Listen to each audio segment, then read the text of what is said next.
우리를 영원한 멸망에서 구원해 주시고 하나님의 놀라운 자녀로 삼으셔서 이렇게 소망 가운데 기쁨으로 살아갈 수 있도록 축복해 주셔서 감사드립니다. 오늘 주님께서 죽으시고 부활하신 안식 후 첫날, 이 날을 우리가 기억하고 주님의 분부를 따라서 뜻과 잔을 통해서 주님을 기억하고 주님께서 우리에게 주신 이 승리를 또 기억하면서 감사드렸습니다. 이 시간에는 또 주님의 말씀을 통해서 주님을 더 배우고 우리가 우리 속에 계신 주님을 어떻게 삶 속에 드러내고 복음을 위해서 살 것인지를 또 말씀을 통해서 알기를 원하고 또 우리 안에 계신 주님이 우리 속에 더욱 충만해지기를 원합니다. 이 시간 우리의 마음과 생각을 성령으로 또 주관하셔서 이 말씀들을 잘 깨닫고 또 말씀으로 인해서 우리의 마음에 기쁨과 위로가 충만해지는 그런 시간이 될 수 있도록 도와주시옵소서. 또 저를 도우셔서 이 화목제에 대한 이러한 하나님의 말씀을 성령님의 도우심으로 그 뜻을 잘 드러낼 수 있도록 도와주시옵소서. 이 모든 말씀 주 예수 그리스도의 이름으로 기도드리옵나이다. 아멘.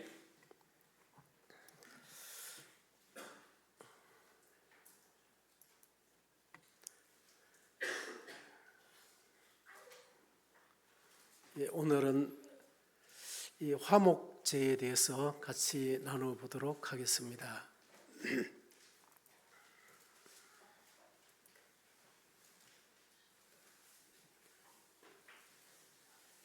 화면 좀 띄워주세요. 네.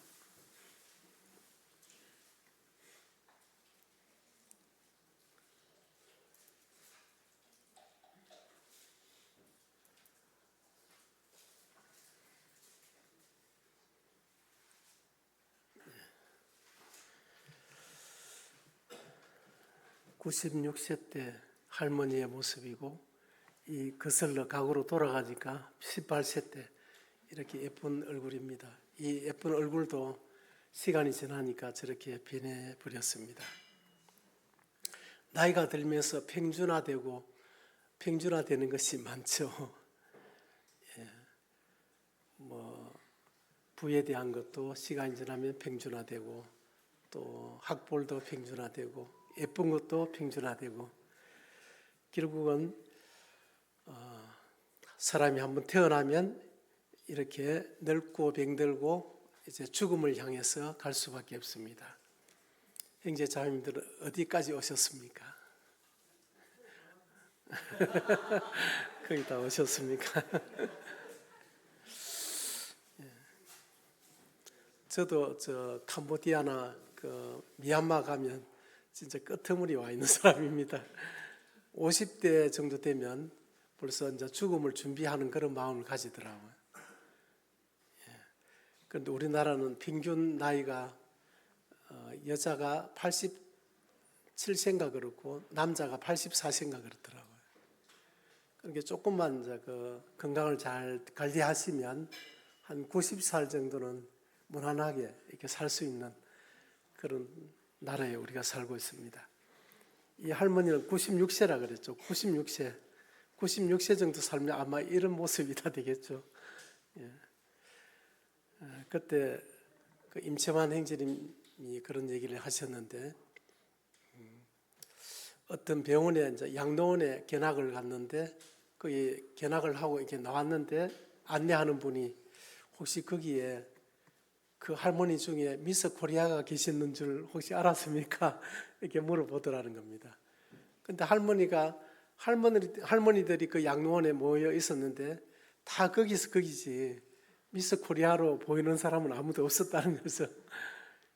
나이가 많으니까 미스 코리아도 똑같은 비슷한 얼굴로 변하더라는 겁니다. 그래 우리의 인생이 이렇다는 것을 우리가 알고 있는데도 그걸 깜빡깜빡하는 것 같아요. 이것을 안다면 내가 무엇을 위해서 살아야 할 것인가?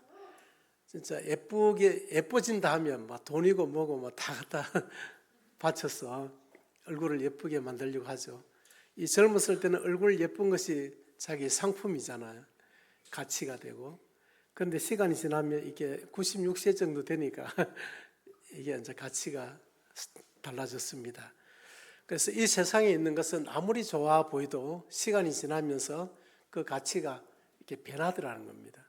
변하고 또 썩고 또 퇴보되고 결국은 이제 죽고 마는 거죠. 이 얼굴을 위해서 이 할머니가 지금도 얼굴을 예쁘게 하기 위해서 이게 뭐 노화 이게 방지되는 그런 거 막 바르고 이렇게 있으면 참 뭔가 안 맞겠죠. 예. 이 사실을 우리가 인정하고 진짜 변하지 않는 것, 영원한 것이 있습니다. 그것은 주님께 속한 것들이잖아요. 그것을 위해서 하루 우리가 살아가는 거죠. 그죠? 그런데 어느 날 내가 한 70이나 돼서 그때부터 이제 영원한 것을 위해서 살아야지 이것이 아니라 지금부터 주님 나라에는 내신 성적이 좋아야 되는 것 같아요. 내신 성적이 뭐 수능 잘 쳐가지고 뭐 그냥 서울대학교 가는 게 아니고 내신이 좋아야 되는 것 같아요. 하루하루가 중요한 것 같아요. 하루하루 자기를 부인하고 주님과 동행하고 이게 믿음이 자꾸 성장한다는 것은 이게 고운 가루가 되는 거. 내 뜻이 점점 자꾸 깨지고 이게 흩어지고 사라지고 그 마음에 주님의 뜻이 자꾸 세워지는 거. 이게 성장이라는 생각이 들었어요.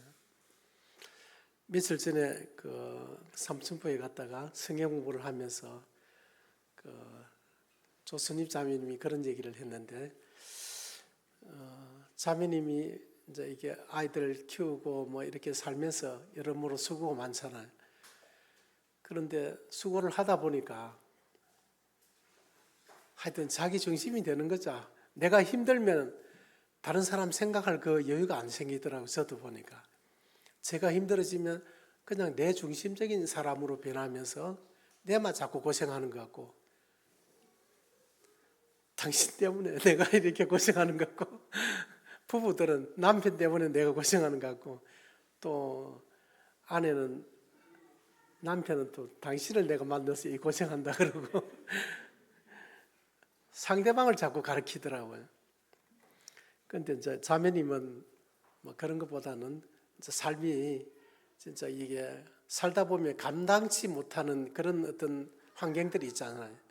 그래 감당하기가 자기의 어떤 그 능력을 넘어가면 그때는 자기 힘에 부딪히니까 그냥 자기도 이제 자기 절제력을 잃어버리고 막 이렇게 짜증이 나고 화가 나고 막 이런 이제 모습들이 나타나는데 자매님이 이제 태경이도 윤재도 이것 좀 해라 저것 좀 해라 이렇게 자매님이 너무 힘드니까 이제 이렇게 시켰는데 어느 날 태경이가 학교 갔다 오더니 아이고 힘들어 죽겠다 하고 덜렁덜렁하는 거예요.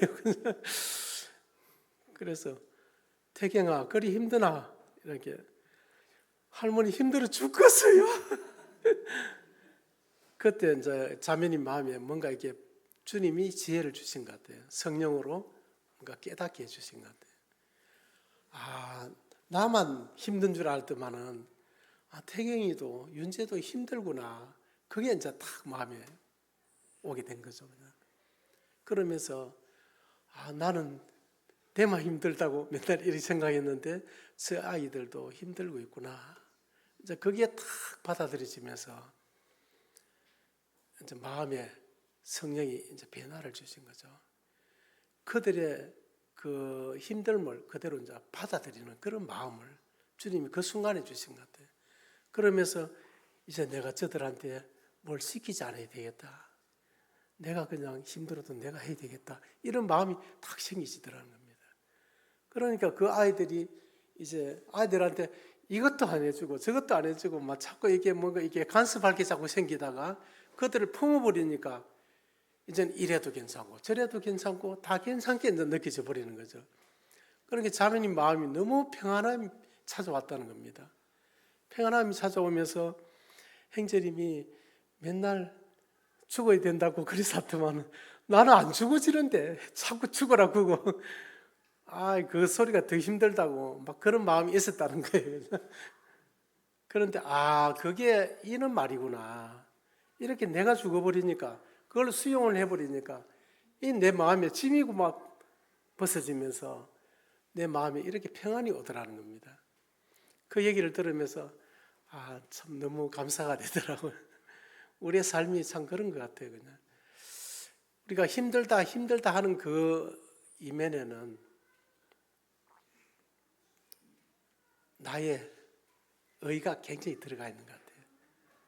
내가 뭔가 해야 되고 내가 뭔가 이루어야 되기 때문에 그래서 힘든 것이지, 그 나를 내려놓고 주님의 뜻에 내가 순종하는 마음으로 모두를 바꿔버리는 거죠.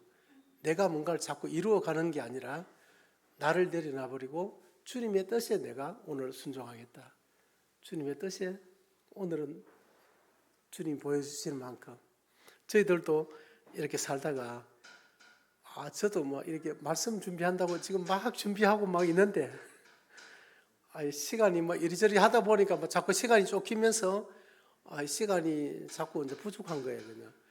그래서 이제 말씀이 좀 이게 준비를 하는데 싹싹 들어오고 오늘은 좀 준비가 되겠다 이제 이런 생각을 하는데 누가 전화가 온 거예요. 그냥 하여튼 시간을 내야 되는 그런 전화가 오니까 우리 자매는 여보 바쁘다고 좀 해라고 그래 하는데 저도 이제 그랬고 우리 자매도 그런 생각이 있었거든요. 윌리엄 맥도날드 형제님도 자기가 말씀을 막 깊이 빠져들어가고 준비하고 있는데 누군가 찾아오면 방해가 되잖아요. 그런데 그 방해라 생각하지 않고 하나님께서 우선순위로 제시하는 것이라고 이제 받아들이기로 했다는 거죠. 누가 찾아오면 그 말씀 준비하는 것보다, 말씀 연구하는 것보다 그분을 만나는 것이 나의 뜻이야. 그렇게 이제 받아들이기 했다는 거죠. 그러니까 이제 그런 분들이 오면 우선순위가 이제 바뀌는 거죠. 그분을 먼저 만나고 그분과 이제 교제하고 시간을 보내고 그렇게 하면서 그것이 이제 우선순위로 바꾸는. 그래서 저도 이제 그 생각이 나서 우선순위를 그렇게 딱 이제 고정을 시키니까 감사하고 그렇더라고요. 조금 전에 이제 기도했습니까? 지금 헷갈리네. 뭐 서론이 너무 길었습니다. 하여튼 그만큼만 말씀드리고 본론으로 들어가겠습니다. 알아서 그 결론을 내리십시오. 자, 오늘은 우리가 레위기를 보니까 5제사, 그 다음에 7절기, 이것이 레위기의 어떤 핵심이라면 핵심이라고 말할 수 있겠더라고요. 5제사는 번제는 온전한 헌신, 주님이 온전히 헌신하신 그 모습을 나타내는데, 이 번제는 제물을 가져와 가지고 잡아서 이 가죽만 벗기고 나머지를 전부 다 안에 있는 내장까지 씻어 가지고 그 번제단에다 다 올려 가지고 그것을 불을 태워 가지고 다 태워버려요. 태워 가지고 그걸 향기로운 그 냄새로 하나님께 드리는 것입니다. 이 주님이 이 번제로 그런 삶을 사셨다는 거예요. 자기 자신을 온전히 태워서 하나님께 헌신된 그런 삶으로 하나님 아버지께 자신을 드렸다는 겁니다. 그리고 소제는 짐승이 아니고 곡물이거든. 주님이 곡물이 되었다는 거예요. 곡물이 되어서 완전히 부서져 가지고 고운 가루가 되어서 그것을 고운 가루로 한 움큼을 이렇게 다시 번제단 위에 올려 가지고 그것을 또 태워 가지고 그것이 또 향기로운 제물이 되어서 하나님 앞에 상달이 되는데, 하나님은 고운 가루로 만든 그 곡물로 태운 것을 하나님은 기쁘게 이제 받으셨다고 하는 겁니다. 그 다음에 이 자원제가 세 가지인데, 이 화목제는 오늘 같이 나눌 화목제는 주님을, 이 화목제는 이 소제와 이 화목제를 같이 드립니다. 그래서 이 소제 곡물은 이제 소제에는 곡물을 이제 고운 가루로 만드는데 거기에 누룩이 들어가지 않습니다. 그런데 화목제에는 그 누룩이 들어가요. 누룩이 들어가면서 그 곡물과 함께 제물을 태워가지고 하나님 앞에 드리는데, 일부만 하나님께 드리고 나머지는 제사장이나 제사를 드린 사람들이 그 고기를 나누어 먹어요. 그 다음에 이 속죄제는 제물을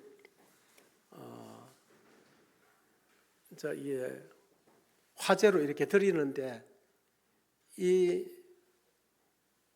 속죄제는 죄의 근원이 되는, 죄의 뿌리를 해결하신 그 주님을 상징하고 있습니다. 그리고 속건제는 우리가 죄의 뿌리로 인해서, 죄로 인해서 죄들이 나타나잖아요.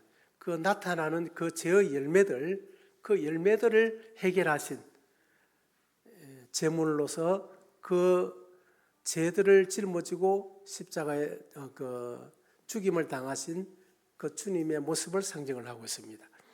자, 그런데 이 다섯 제사가 순서상으로 보면 이 화목제가 중간에 와 있죠. 그런데 7장에 보면 이 화목제가 마지막으로 또 와 있어요. 이게 번제, 소제, 속죄제, 속건제, 마지막에 이제 화목제를 드리도록 이렇게 되어 있거든.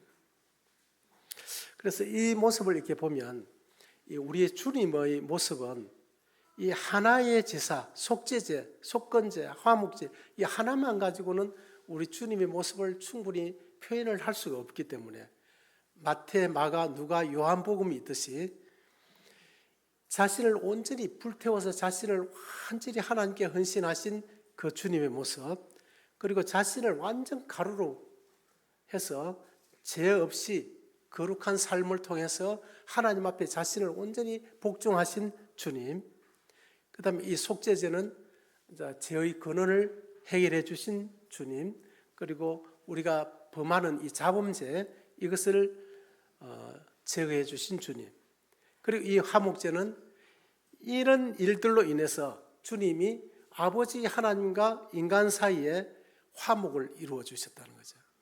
화평을 이루어 주시고, 그 다음에 사람과 사람 사이에 또 이 화평을 이루어 주셨다는 겁니다.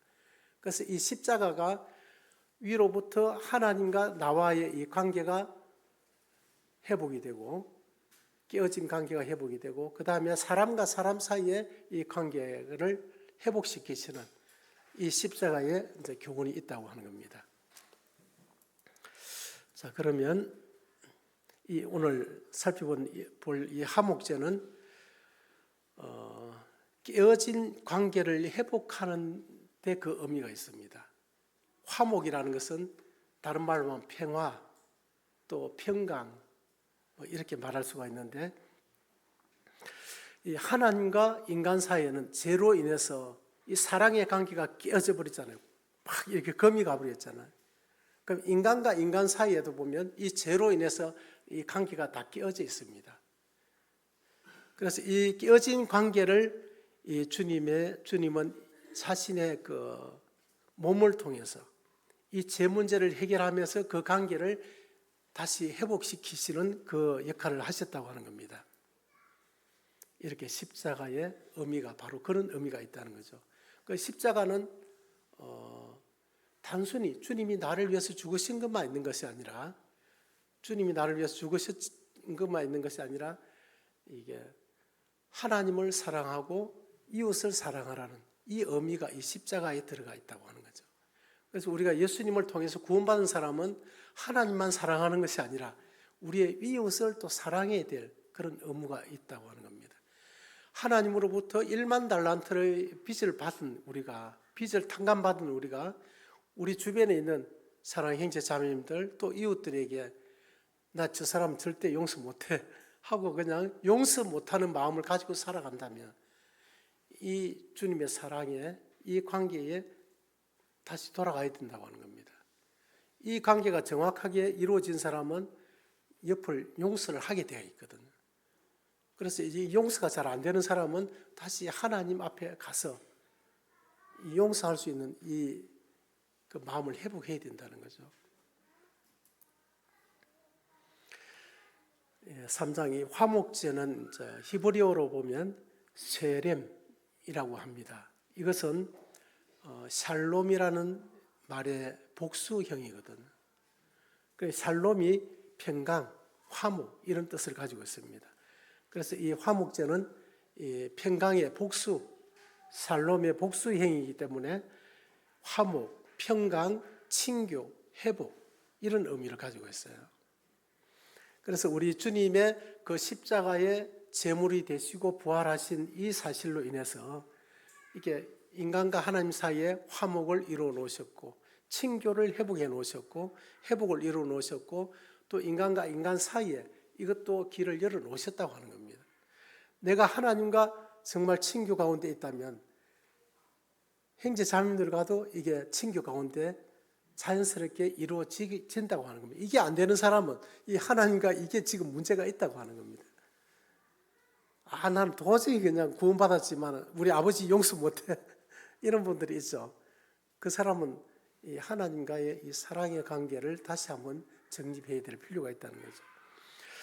자, 이 화목제는 일단 제물로는 이 소, 양, 염소, 이 비둘기는 그 번제라든지 이런 데는 사용이 되는데 속죄 제물로도 번제가 사용이 되는데 이 화목 제물로는 그 비둘기가 사용이 안 돼요.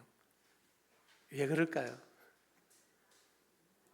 나중에 보겠지만은 이 비둘기는 이 화목제는 이 제물을 가지고 이 제물을 전부 다 뭐 태워버리는 게 아니고 일부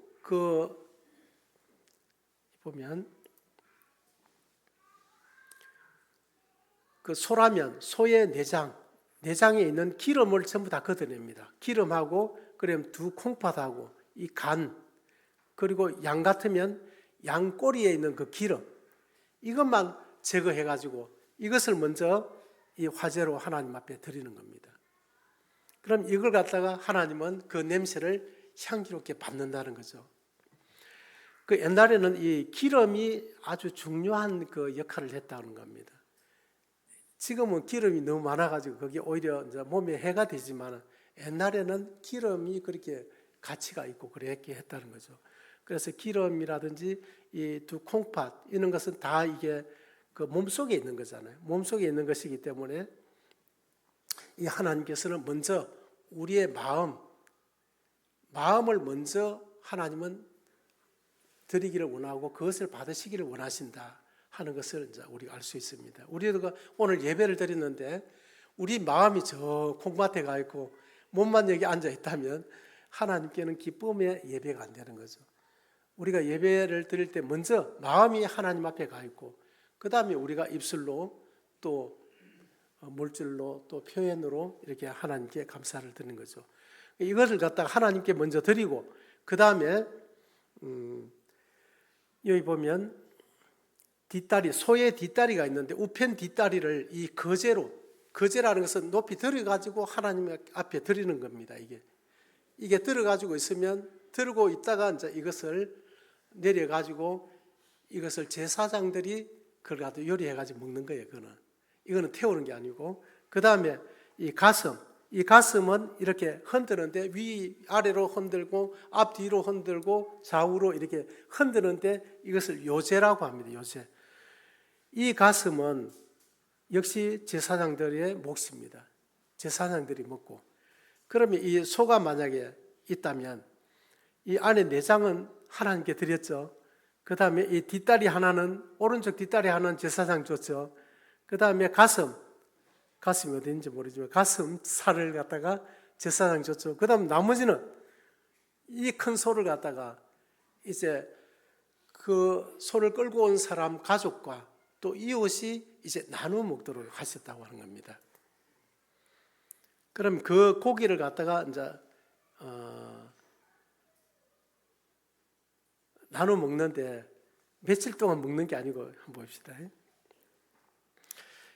이게 레위기 7장, 이게 레위기 3장하고 7장하고 레위기 1장, 2장, 3장은 번제, 소제, 화목제에 대해서 이제 구분돼서 나오는데, 그다음 6장, 7장에는 또 번제, 소제, 속죄제, 속건제, 화목제, 이게 5가지가 한복에 또 나와요. 그런데 거기에 보면 7장에 보면 이렇게 되어 있습니다.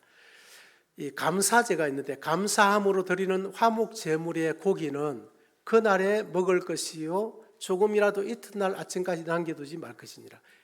이 소를 만약에 감사제로 하나님 앞에 화목 제물로 드렸다면 이것을 갖다 그날 다 먹으라는 거예요. 그냥 소 한 마리를 그날 다 먹으려고 하면 어떻게 해야 되겠습니까? 이 소는 진짜 살이 통통하게 이게 맛있겠는데 우리 가족끼리만 먹자. 가족이 뭐 한 10명 되면 10명이 다 먹을 수 있겠습니까? 이 다 먹을 수가 없는 거죠.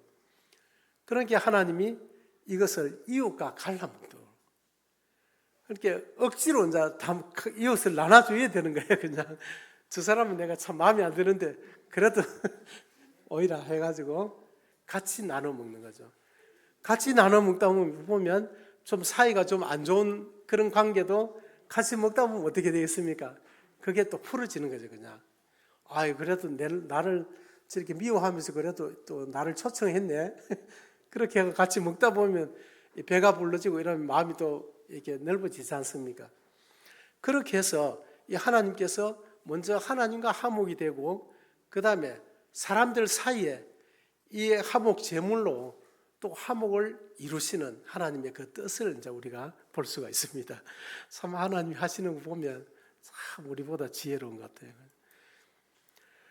자, 그런데 만약에 먹다가 이제 이게 같이 하루 만에 다 먹으려 하니까 막 여기저기 있는 사람 다 불러야 되는 거예요. 그냥 김태승 형제도 와, 또 조은순 자매님이 어디 있어요? 여수 있으면 빨리 오세요. 이래가지고 다 불러가지고 이제 잔치를 해서 먹는다고 하는 겁니다. 그 먹다가 남은 건 어떻게 할까요? 남았어 좀. 그럼 그거는 반드시 불을 태워가지고 하나님께 드려야 돼요. 그걸 갖다가 만약에 남은 걸 내일 먹는다 이러면 그 사람이 부정해지는 겁니다. 그 사람은 그 백성 중에 이제 끊쳐지게 되는 거죠. 그러니까 그렇게 할 수가 없는 거예요. 그래서 그날 다 먹어야 되는 거죠. 자, 그런데 또 이게, 그러나 그의 예물의 제물이 서원이나 자원하는 것이면, 이게 서원제, 자원제, 낙헌제 이런 게 있는데, 그런 이제 그 용도로 이 화목제로 제사를 드렸다면 그 제물을 드린 날에 먹을 것이요, 드린 날에 가능하면 다 먹으라는 겁니다. 그 남은 것은 이튿날에도 먹되, 이튿날까지는 허용이 돼요. 그냥 그 다음 날까지. 그 제물의 고기가 셋째 날까지 남았으면 불사를 지니라. 셋째 날에는 이제 안 되는 겁니다. 이틀까지만 되는 거죠. 그러니까 이틀 안에 다 먹으려고 하니까 오늘 못 부르는 사람 내일 또 불러야 되겠어. 저 사람은 내가 안 부르려 했는데 진짜 마음에 안 들어. 그래도 또 불러야 되는 거예요. 불러가지고 또 먹이다 보니까 또 사이가 좋아지고. 그렇게 해서 이게 참 주님은 나와 하나님과의 이 관계를 평화롭게 만들었을 뿐만 아니라 그 일로 인해서 주님은 나를 내 주변에 있는 사람들에게 복음을 전하고 또 주님으로 인해서 그들을 용서하고 화목하게 지낼 것을 우리에게 교훈해 주고 계십니다. 자, 이 화목제에 대해서 조금 더 한번 깊이 생각해 볼 게 있는데요. 누가복음 15장 20절에 보면 이에 일어나서 아버지께로 돌아가니라. 아직도 거리가 먼데 아버지가 그를 보고 척은히 여겨 달려가 목을 안고 입을 맞추니, 이 둘째 아들이 돌아왔어요. 둘째 아들이 돌아왔는데 둘째 아들은 아버지한테 돌아가면 내가 이렇게 용서를 빌어야지 하고 생각을 하고 돌아왔어요. 돌아왔는데 그 말을 하기 전에 아버지가 먼저 달려와서 그를 끌어안고 막 입을 맞추고 막 이렇게 하면서, 여기 보니까 그렇게 했죠. 아직도 거리가 먼데 아버지가 그를 보고 척은히 여겨 달려가 목을 안고 입을 맞추니. 그러니까 아버지가 먼저 용서하고 쫓아와서 그를 갖다 안아주고 있다는 겁니다. 자, 그런데 이것으로 이 화목이 이루어진 것은 아니라고 하는 겁니다. 자, 이 화목이 이루어진 그 순간이 있는데 그것은 이렇게 아버지 품에 안겼습니다. 이제 안겼고 아버지는 그를 입을 맞추고 막 끌어안았습니다. 그때에 이 아들이 그냥 아무 말도 안 하고 아버지를 따라 집으로 들어갔다면 어땠을까요? 이 아들은 아버지에게 얼마나 큰 불효를 했는지 몰라요. 정말 그 공동체에서 아버지가 얼굴을 들고 다니지 못할 정도의 그런 불효를 저질렀거든요. 그런 아들이 이제 거지가 되어 돌아왔는데 아버지는 이렇게 반겨주고 있는데 그 아들이 아무 말도 안 해. 그냥. 자기가 그 큰 잘못을 저질렀는데도 아무 소리도 안 해. 그냥. 그렇게 하고 있으면 아버지와 이 아들의 사이가 이 친교가 이게 화목이 깨어진 그 관계가 회복이 될까요? 뭔가 찝찝하겠죠, 그냥. 서로 그냥 뭔가 보이지 않는 그 선이 있는 겁니다. 자, 그런데 이 아들이 입을 열었습니다. 아들이 이르되 아버지, 내가 하늘과 아버지께 죄를 지었사오니 지금부터는 아버지의 아들이라 일컬음을 감당하지 못하겠나이다. 이 말 속에 자기의 죄를 다 고백하고 있어요. 아버지, 제가 하나님과 아버지께 죄를 지었습니다. 이제 저는 아버지 아들이 될 자격이 없습니다. 이 말을 하니까 그 아버지 마음에 엉어리가 져 있던 그것이 눈 녹듯이 싹 녹아버리는 거죠. 그냥. 그래서 이 자백이 참 중요하다고 하는 거예요. 자백이. 그 어린 아이들 보면 잘못하면 그때 수지도 보니까 아빠 잘못했어요. 잘못했어요. 무조건 잘못했어요. 잘못했어요. 뭘 잘못했는데 잘못한 것도 뭐 이렇게 솔직하게 얘기하지 않고 그냥 무조건 아빠 잘못했어요. 두드려 맞을까 싶어서 이제 그거 이제 피하려고 잘못했어요. 잘못했어요. 이렇게 하는데 그 잘못했어요라는 게 잘못된 게 아니라 잘못됐어요. 용서해 주세요 하는 그 말 속에는 자기 자신에 대한 판단이 없다고 하는 겁니다. 솔직하게 그 자기가 잘못한 것을 고백하는 고백이 없는 거죠. 그리고 이제 용서해 주세요 하는 것은 아빠 내가 잘못하긴 했지만 그렇게 잘못한 건 아니야. 이제 그는 자기 변명과 자기 그 죄에 대한 이제 그 강도를 약화시키는 그런 마음이 그 속에 숨어 있다고 하는 겁니다. 그래서 자기를 그래도 또 자기를 정당화시키는 그런 마음이 있는 거예요. 그러니까 주님 앞에 가서 주님 제가 잘못했습니다 하는 사람들은 보면 또 얼마 안 전에서 또 그러는 거예요. 그냥 여보 내가 잘못했어 하는 사람 10분도 안 돼가 또 그 행동을 또 하는 거예요. 그냥 여보 아까 내한테 잘못했다 해놓은 거 그거 다 거짓말이야. 아니 금방 잘못했다고 또 10분도 안 돼가 또 똑같은 죄를 또 더 찔러. 그러니까 잘 용서해 달라고 하는 그 마음에는 그런 마음들이 있기 때문에 변화가 안 된다고 하는 겁니다. 그 재물을 잡아왔을 때에 재물을 이렇게 끌고 왔을 때 흠없는 재물을 끌고 왔을 때 하나님이 그 제사장들 그 레위인들 보고 그거 그냥 잡아주면 되잖아요. 그럼 뭐 번거롭지도 않고 그런데 그 본인에게 칼을 주면서 네가 죄를 지었으니까 네가 이 양을 목을 따라 이 목을 찌르도록 본인이 찌르도록 하는 겁니다. 그러니까 이 닭도 한 마리 잡지 못하는 그런 그 여자들이 그 양이나 소를 죽이려고 해보세요. 그게 쉽겠습니까? 그 살아있는 양이나 소를 갖다 목을 푹 찌르면 이게 쳐다보는데 이게 칼이 들어간다는 것은 얼마나 끔찍하겠어요. 그런데 아무 말이 안 죽는다는 겁니다. 이게 한 10번 정도 막 계속 찌르고 또 찔러도 이 목을 끊어도 이게 안 죽고 하면서 막 피를 막 튕기면서 그냥 안 죽는 거예요. 그냥 그 모습을 보면서 어떤 마음이 들겠습니까? 내가 다시는 내가 죽는 한이 있어도 이제는 죄를 안 짓겠다. 그런 각오가 생기는 거예요. 그냥. 그래서 하나님은 다 그런 의도가 다 있다는 거죠. 그냥. 그래서 하나님이 요한 1세에 보면 너희가 만일 너희가 너희 죄를 자백하면 저는 미쁘시고 어루우사 우리 죄를 사하시며, 자백을 하면, 용서를 구하면, 이런 말이 없거든요. 자백하면, 자백이라는 것은 자기의 지은 죄를 정말 말하기도 싫고 부끄러운 그 죄를 솔직하게 고백을 해야 되는 거잖아요. 고백을 할 때에 얼마나 부끄럽고 창피하겠어요. 그러니까 그 죄를 이제 죄 자체를 거부하게 되고 죄 자체를 정오하게 된다는 겁니다. 그 용서만 구하는 사람은 하나님 용서해 주십시오. 그러면 내가 또 그 다음날 똑같은 죄를 또 저지르고 또 용서해 주십시오. 이거는 하나님이 이걸 싫어하는 겁니다.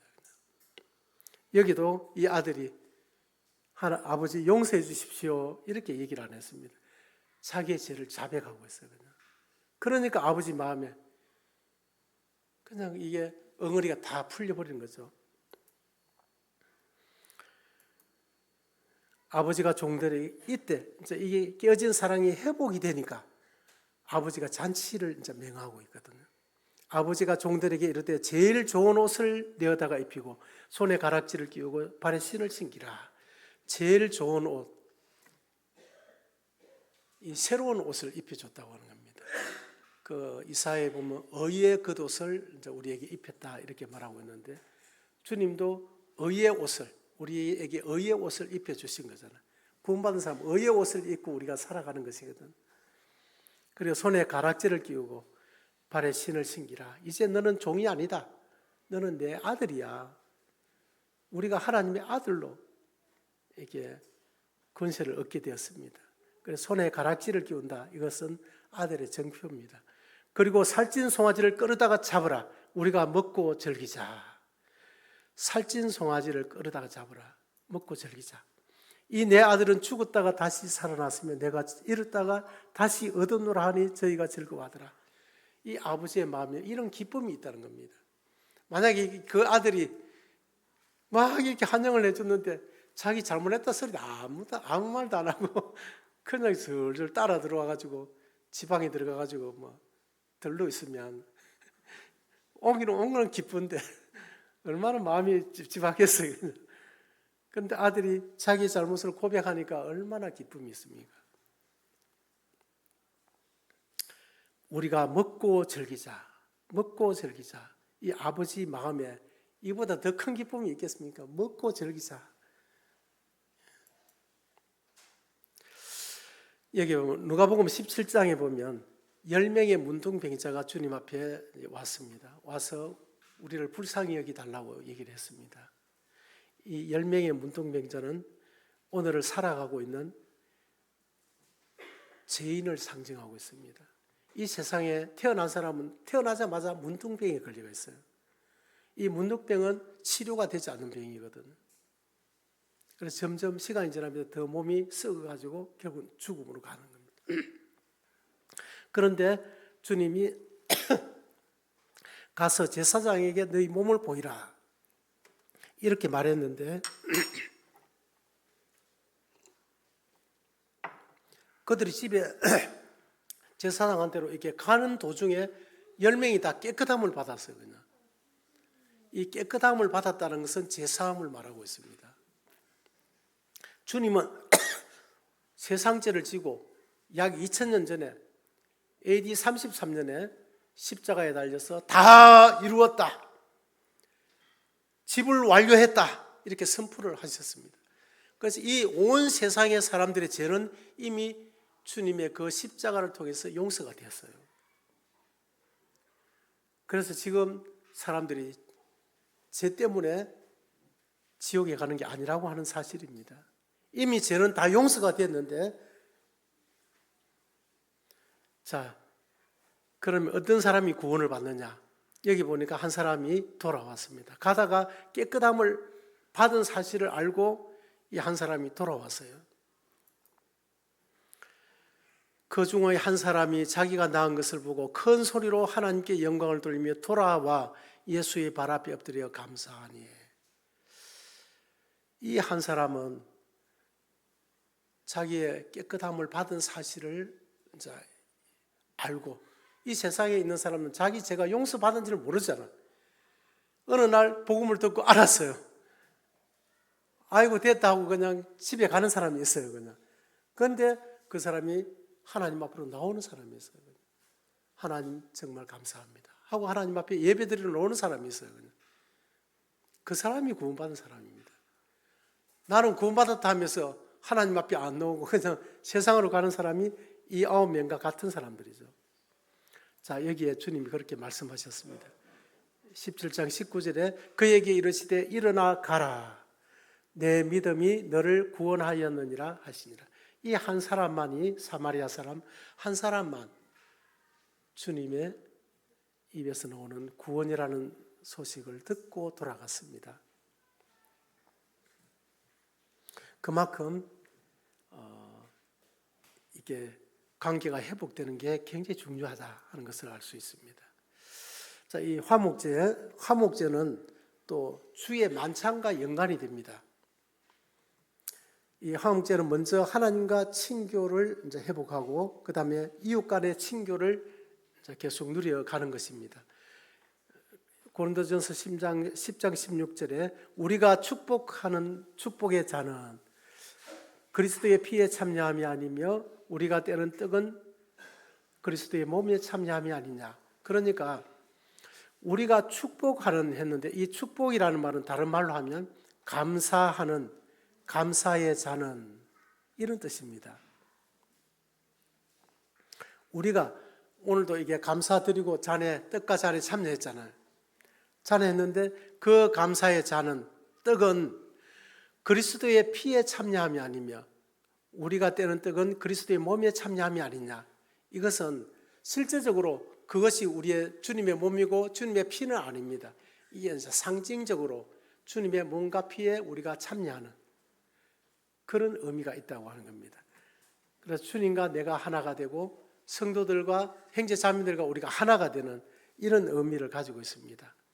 그래서 주님과 하나가 되면 그 하나가 된 그 속에 친교와 평화가 들어가는 거잖아요. 그러니까 형제자매들이 주님의 몸으로서 한 떡에 우리가 참여했잖아요. 한 떡에 참여했다는 것은 우리가 한 몸이라는 얘기잖아. 한 지체라는 의미잖아. 지체가 서로 싸우는 거 맞습니까? 지체가 서로 시기하는 거 혹시 보셨습니까? 오른손 왼손도 시기 안 해요. 그냥. 오른손이 뭐 나는 뭔가 더 잘하잖아. 그러니까 왜 나는 이 오른손만큼 뭐 못할까? 이러면서 열등감 가지고는 이렇게 하지 않거든. 이 오른손이 잘하지만은 왼손이 좀 거들어져야 될 게 또 있더라고. 그러니까 서로 이제 협력하고 돕는 역할을 한다고 하는 겁니다. 그래서 우리가 떡과 잔에 참여할 때도 이런 영적인 의미가 있다고 하는 거죠. 그래서 우리 형제자매들을 주님은 서로 사랑하라 이렇게 말씀을 하셨습니다. 이 맥켄토시가 그런 얘기를 했습니다. 우리가 드리는 성만찬은 특히 감사, 곧 완성된 구속에 대한 감사의 향연이다. 참 우리 성만찬 이것을 통해서 우리가 감사 예배를 드리는데 이것은 완성된 구속에 대한 감사의 향연이다. 우리가 이제 주님의 이제 그 고난을 생각할 때 참 마음이 슬프죠. 슬프고 아픈데 거기에 머무는 게 아니에요, 그냥. 그 고난으로 말미암아 주님께서 이루어 놓으신 이 승리를 우리가 승리에 초점이 돼야 되거든. 슬픈 게 아니라 기쁨이 충만해지고 승리. 그러니까 우리가 전쟁에서 승리를 이제 얻은 거잖아요. 승리를 얻었기 때문에 승리의 기쁨을 우리가 같이 찬양하고 노래하고 기뻐하는 거죠, 그냥. 그래서 진짜 어떤 데 가면 장송곡만 계속하고 그냥 주님의 십자가만 자꾸 죽으심만 자꾸 얘기하고 그렇게 하면서 예배드리는 그것이 또 옳은 것은 아닙니다. 그것이 나쁜 건 아니지만은 그것만 해서는 안 된다는 겁니다. 주님의 십자가의 그 고난을 깊이 우리가 묵상할 필요도 있지만은 거기에 머무는 것이 아니라 그 고난으로 인해서 우리가 얻은 이 승리, 주님은 그렇게 고난 받으신 이유가 뭡니까? 우리에게 그 승리를 주시기 위해서 그렇게 하신 거 아닙니까? 그러면 그 승리를 우리가 기뻐하고 주님께 찬양하고 그렇게 해야 되는 거 아닙니까? 그래서 이게 맥킨토시도 특히 감사, 완성된 구속에 대한 감사의 향연이다. 그러니까 기쁨이, 이 예배 때는 기쁨이 막 이렇게 자꾸 밀려 올라와야 되는 그게 맞아요.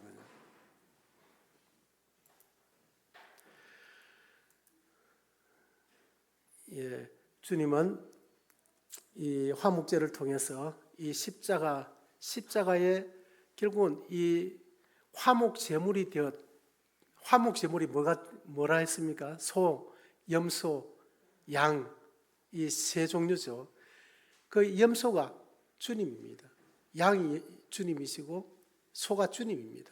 그 주님이 제물이 되어 주신 거거든. 제물이 되심으로 하나님 아버지께 그 내장을 하나님 앞에 기쁨으로 드렸고, 그 나머지 고기는 그 제사 드리는 사람들이 같이 나누어서 이렇게 먹었잖아. 그들에게 기쁨이 되었단 말이에요. 그래서 우리 주님의 이 십자가는 그리스도의 죽음 안에서 옛사람이 종말을 구했다라는 의미를 가지고 있습니다. 로마서 6장 6절에 보면 우리가 알거니와 우리의 옛사람이 십자가에 못 박힌 것은 죄의 몸이 죽어 다시는 우리가 죄에게 종노릇하지 아니하게 하려 함이니. 주님은 이 십자가를 통해서 다시는 우리가 죄에서 종노릇하지 않도록 우리를 해방시켜 주셨습니다. 그럼 해방된 것이 기쁩니까? 주님이 십자가에 죽으신 그것만 쳐다보고 있어야 되겠습니까? 이 십자가를 통해서 주님이 우리에게 주고자 한 것은 해방이라고 하는 겁니다. 그 해방을 우리가 감사하고 기뻐하는 것이 필요한 것입니다. 그리고 성만찬은 믿는 자의 죄가 영원히 속죄된 사실을 기념하는 것이다. 그래서 히브리서 9장 12절에 보면 염소와 송아지의 피로 아니하고 오직 자기 피로 영원한 속죄를 이루사 단번에 성소에 들어가셨느니라. 이 주님은 이 주님의 이 죽음과 부활을 통해서 우리에게 영원한 속죄를 이루어 주셨습니다. 이것을 우리가 기뻐하고 감사하는 거죠. 그 다음에 골로새서 1장 13절에는 그가 우리를 흑암의 권세에서 건져내사 그의 사랑의 아들의 나라로 옮기셨으니 그 아들 안에서 우리가 구속 곧 제사함을 받았다, 이렇게 말하고 있습니다. 그래서 그리스도의 죽음과 부활로 영원히 죄의 속박에서 풀려났고 하나님의 통치 안으로 우리가 옮겨졌습니다. 이 사실을 우리가 드러내고 감사하고 기뻐하고 찬양하는 것입니다.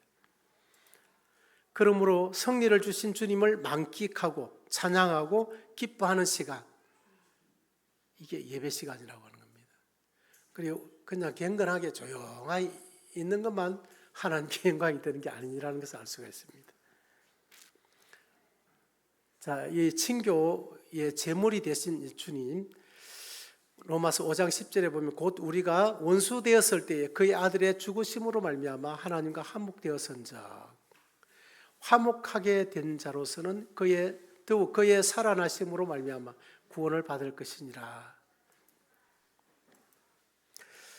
요한일서 2장 2절입니다. 같이 좀 읽어주시면 감사하겠습니다. 시작. 그는 우리 죄를 위한 화목 제물이니 우리만 위할 뿐 아니요 온 세상의 죄를 위하심이라. 그 다음에 요한복음 14장 10절입니다. 시작. 사랑은 여기 있으니 우리가 하나님을 사랑한 것이 아니요 하나님이 우리를 사랑하사 우리 죄를 속하기 위하여 화목제물로 그 아들을 보내셨으니. 14장이 아니고 4장인 것 같습니다. 요한 1서 4장 1서 서자가 빠진 얘기예요. 그죠? 예, 화목제물로 그 아들을 보내주셨습니다. 그래서 이 화목제물로 보내주셔서 그 화목을 이루어 놓으셨습니다. 자, 이제 화목제물이 주의 만찬과 화목제물이 연관이 되거든요. 그럼 애찬은 또 어디에서 나왔을까? 생각해 보니까 여기서 나온 것 같아요. 그래, 주님으로 인해서 주님으로부터 온 것을 이렇게 나눔으로써 주님의 몸을 나눔으로써 나누어 이제 고기를 먹음으로써 그 화목이 이루어졌잖아요. 그죠? 그런 것처럼 우리가 주님으로 이렇게 화목이 이루어졌고 주님으로 말미암아 구원을 받았기 때문에 주님으로부터 온 것을 우리가 또 이제 이웃과 나누는 거죠. 이렇게 우리 형제자매들과 나누는 것입니다. 그 애찬도 역시 나누는 의미가 있잖아요. 이 나눌 때에 여기서 서로 간에 또 이 화목이 이루어지고 친교가 이루어지는 거죠. 그래서 밥을 같이 먹을 때 가장 빨리 친해진다고 그런 얘기하죠. 우리가 우리 형제자매들 주일마다 이게 애찬을 먹는 이유도 우리가 서로 친교, 더 친해지고 친교의 이런 것을 누리기 위해서 이렇게 한다고 하는 겁니다. 그러면 또 주님으로부터 온 것이 무엇입니까? 이 화목 제물 대신 주님으로부터 온 것이 복음입니다. 이 복음을 또 우리 이웃들에게 또 전해주는 것. 우리에게 이 화목이 이루어졌는데 이 옆으로 이게 걷지 않으면 안 된다는 겁니다. 이게 옆으로 가로줄을 하나 끄어야 돼요. 그냥 울로만 누리고 그냥 좋다 하고 가만히 있으면 안 되고 옆으로 이제 줄을 꺼서 옆으로 뭔가 이 나누어주는 이제 이 삶을 우리가 살아야 되는데 복음을 나누어주고 또 우리에게 주님이 주신 것들을 이렇게 나눔으로써 이 화평을 이렇게 계속 만들어가는 것이 주님의 뜻이다. 주님의 죽으심과 부활로 하나님과 관계 회복이 이루어졌습니다. 우리는. 그래서 그러므로 우리도 주님의 것으로 나눔을 통해 이웃과 관계를 회복하고 살아가야 됩니다. 자, 이거 좀 이해가 되십니까? 예. 그래서 우리 애찬하는 거 자매님들 너무 빨리 들어오네. 이런 생각 안 하시겠죠? 이 주님이 주신 것을 이게 나눔으로써 이 화목을 이루는 이 큰 일을 내가 하고 있구나. 이런 기쁨으로 하시고 또 복음 전하는 일 이것도 역시 주님으로부터 내가 받은 것을 이게 옆으로 착 나누는 거잖아. 복음을 이게 전해줘야 되거든. 복음을 나한테 와서 복음이 멈춰버리면 안 되는 겁니다. 여기서 옆으로 나가야 되거든. 이 화목을 이제 친교를 방해하는 것이 있습니다. 방해하는 것이 뭐냐면 레위기 7장 13절에 보면 또 유교병을 화목제의 감사 제물과 함께 그 예물로 드리되 유교병이라 하는 것은 누룩을 넣은 떡을 말하고 있습니다. 그 다음에 7장 20절 만일 몸이 부정한 자가 여호와께 속한 화목제물의 고기를 먹으면 그 사람은 백성 중에서 끊어질 것이요 이렇게 했는데 이 유교병 그러니까 우리 성도들의 마음에 이 죄가 있다고 하는 겁니다. 형제자매들 죄가 없는 내 안에는 나는 죄가 없다. 참 두 가지 의미가 있습니다. 나는 죄가 없다. 이 성도들의 머리 위에는 죄가 없어요. 왜냐하면 이 십자가의 피를 통해서 주님이 우리를 보니까 그 우리 머리 위에는 하나님 보실 죄가 하나도 없어요. 그런데 우리 내면에 보면 옛사람이 있기 때문에 죄가 있어요. 그래서 나는 내 속에도 죄가 없습니다. 이렇게 하면 그는 이제 거짓말을 하는 거라고. 요한 1서 1장 8절에 보면 그렇게 말하는 사람 거짓말하는 사람이다 이렇게 말하거든. 그럼 이 죄는 내 속에 있는 이 죄는 주님이 속죄죄를 통해서 사해 주셨다고 하는 겁니다. 그럼 그 죄만 사해 주셨느냐? 또 속건죄를 통해서도 우리 자범죄도 사해 주셨어요. 그런데 우리가 죄를 짓게 될 때에 자식들이 있는데 우리는 하나님의 자녀가 돼버린 거잖아요. 자녀가 됐는데 만약에 수지가 아빠 지갑에 돈을 훔쳐갔다. 그러면 이제 아빠가 딱 알고 있는데 저게 고백을 안 하면 어떻게 됩니까? 아빠가 저 녀석이 뭐 말로 하겠지, 고백하겠지 하고 며칠 기다려보죠. 한 일주일 기다렸는데 말이 없어. 그러면 이 녀석을 어떻게 해야 되나 하고 마음에 불편하겠죠. 그 일로 인해서 아빠와 딸의 이 관계가 문제가 발생하는 건 없어요. 그냥 호적을 뭐 파가는 게 아니고 그 죄 짓다고 호적이 나가는 건 아니잖아. 그런 것처럼 하나님의 자녀가 된 사람은 이 죄를 범했을 때 그 죄로 인해서 지옥에 간다든지 하나님의 자녀가 취소가 된다든지 그런 건 없습니다. 그렇지만은 이 아버지와 자녀의 이 관계 속에 이 죄로 인해서 이제 불편함이 생긴다고 하는 겁니다. 자, 그런 것을 이제 하나님은 미리 알고 계시다고 하는 거죠. 이 유교병을 화목제에 같이 드리라는 거예요. 제사를 그 누룩을 넣어가지고 같이 제사를 드리라고 얘기하는 거예요. 왜냐하면 하나님은 그걸 다 알고 계시는 거죠. 그런데 그렇다고 내가 이제 죄를 지었을 때에 그럼 어떻게 되느냐? 여기에 만일 몸이 부정한 자가 이 죄를 지은 사람이 여호와께 속한 화목 제물의 고기를 먹으면 그 사람은 백성조에서 끊어질 것이요. 여기서는 실제로 그 사람이 죽는다는 것입니다. 그런데 오늘날은 이게 바로 죽는 것보다 죽을 수도 있는데 하나님과 교제가 친교가 단절된다 이런 의미입니다. 그러면 이 부정한 자가 회복될 수 있는 길은 무엇일까요? 그것은 바로 이 자백이라고 하는 겁니다. 자백은 우리 양심이 자유를 얻는 방법입니다. 이게 이제 하나님께서 제시하신 방법인데 요한일서 1장 8절에 보면 만일 우리가 죄가 없다고 말하면 스스로 속이고 또 진리가 우리 속에 있지 아니할 것이요. 우리 속에는 죄가 있습니다. 우리 머리 위에는 죄가 없어요. 하나님 보실 때는 죄가 없어요. 그런데 우리 속에는 죄가 항상 있습니다. 혹시 죄 없는 분 계십니까? 나는 죄가 일어나지도 않는다. 그런 분 혹시 계십니까? 그런 방법이 있으면 저한테 좀 알려주십시오. 저는 아무리 해도 안 되더라고요. 속에 막 부글부글 끓을 때도 많고 그렇거든요. 자, 이럴 때에 그러면 이제 그런 것이 밖으로 이제 표현되거나 아니면 이제 그런 마음들이 일어났을 때에 하나님은 그 옛사람을 심판을 하셨거든요.